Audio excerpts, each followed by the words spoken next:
Hello everybody, Merry Christmas and God bless. I'm on my way back from church. I just wanted to say God bless you, Merry Christmas, and I wanted to make a video around a scripture that I think is absolutely it's spot on to what's happening today with everything we see. And I'm not only just picking on America, but this is worldwide.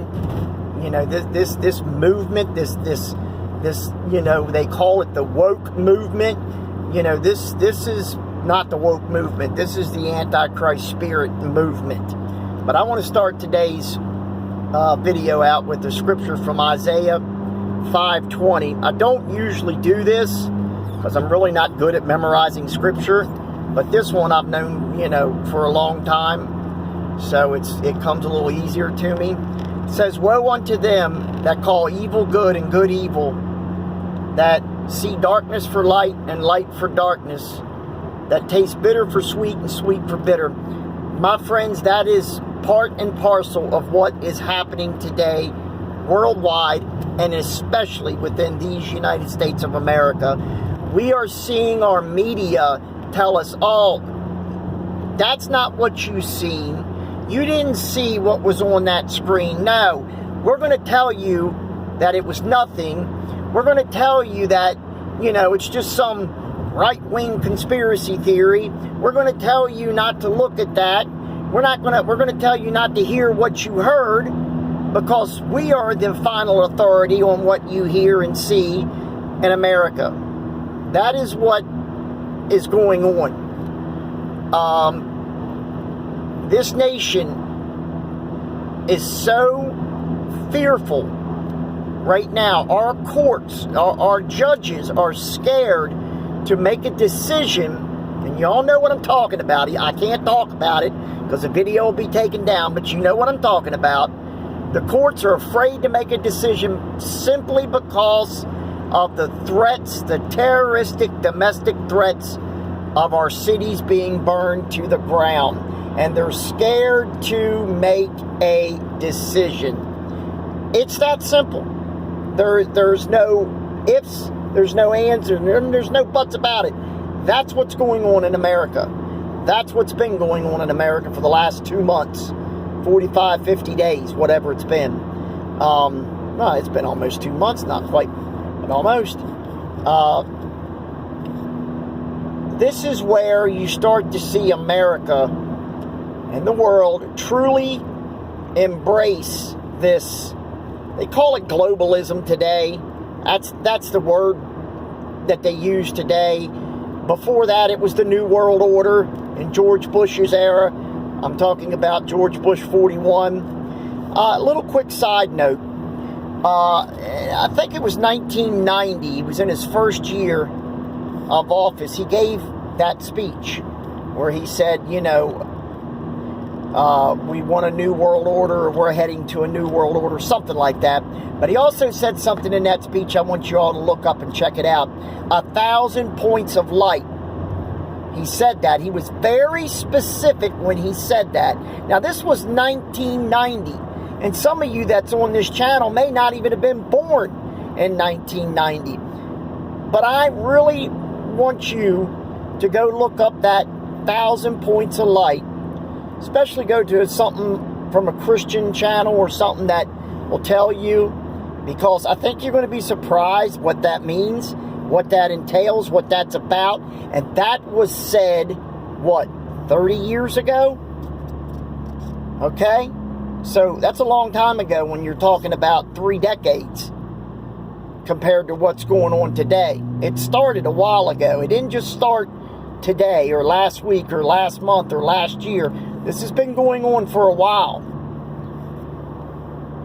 But Isaiah 5:20 is absolutely imperative to what we're seeing, what we're hearing in this country. When you have violence, when you have threats of violence, that's what I should have said. When you have threats of violence, and that threat put your court system, your judicial system in a state of fear, then you no longer have a constitutional republic, which is what we have in America. We're not a democracy. We are a constitutional republic. And the news does not get that right. You would think they would know. We are a constitutional republic, not a democracy. But they say it all the time. I learned that in 8th grade government class or 9th grade, whatever it was. But when you have violence, threats of it, and it supersedes the law, and it supersedes the Constitution of these United States of America, and it supersedes our Bill of Rights, and most importantly, it supersedes the church, that's when you've lost all control. And it all goes back to one single solitary thing, and that is godlessness. That is the sole bottom denominator of all of this. You don't see Christians out there burning down buildings and looting and rioting and threatening. And look what happened in D.C. the other day with BLM attacking that elderly lady. I mean, that's just appalling, people. That's appalling. Check it out. That's the Antichrist spirit. That's what godlessness gets you in America. That's what happens. This is what we're seeing nightly, daily on our TVs and on our social media platforms when they don't remove it. Which 9 times out of 10 they do. I keep telling people to pray. I don't know if they're listening. I pray that you do, because it's really important. It's the most important thing right now is to pray for our leaders, pray for this nation. Because if what goes through is allowed to go through, this nation is going to change after January the 20th. And it's not going to be a change at me and you being conservatives, Christians first, and conservatives are going to accept and or like. We really honestly have reached a point in America where it's now do or die. It really is. It's either stand up for what is right, stand up for God, stop being embarrassed of the Lord, stop being embarrassed of Jesus, stop. Stand up for God. Stand up for the Lord. Pray. And God will take control of this situation. I'm telling you. I've told you from day one, from a while back, 6 weeks or so ago, that I think that it's going to be okay. You know, I believe the prophecy. I've said it in every video just about the last 6 weeks or so. But it starts with prayer. We must pray, because that's how we are going to reach God and have Him answer these prayers. But America needs to wake up. America needs to come to, because America is in trouble. And I don't think a lot of people realize how much trouble we're in. So, you know, you take it or leave it. I pray you take what I say, not with a grain of salt, but with a godly, intelligent, thoughtful pattern to understand what I'm telling you is the truth.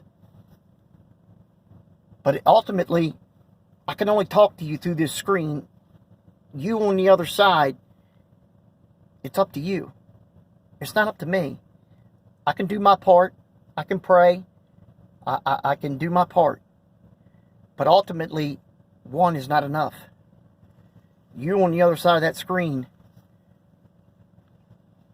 you got to stand with me. And most importantly, you got to stand with Jesus Christ. Just as when He went to that cross for you, for your mother, your father, your children, your grandparents, everyone. He went to that cross and died an absolutely horrific death for you, for me, for every one of us. We need to stand up for Christ. Pray and stop being scared. Because if you're doing the right thing and God approves of what you're doing, then you're not going to go wrong. I'm telling you, you're just not. He's always going to be there for you. Take care, everybody. God bless you.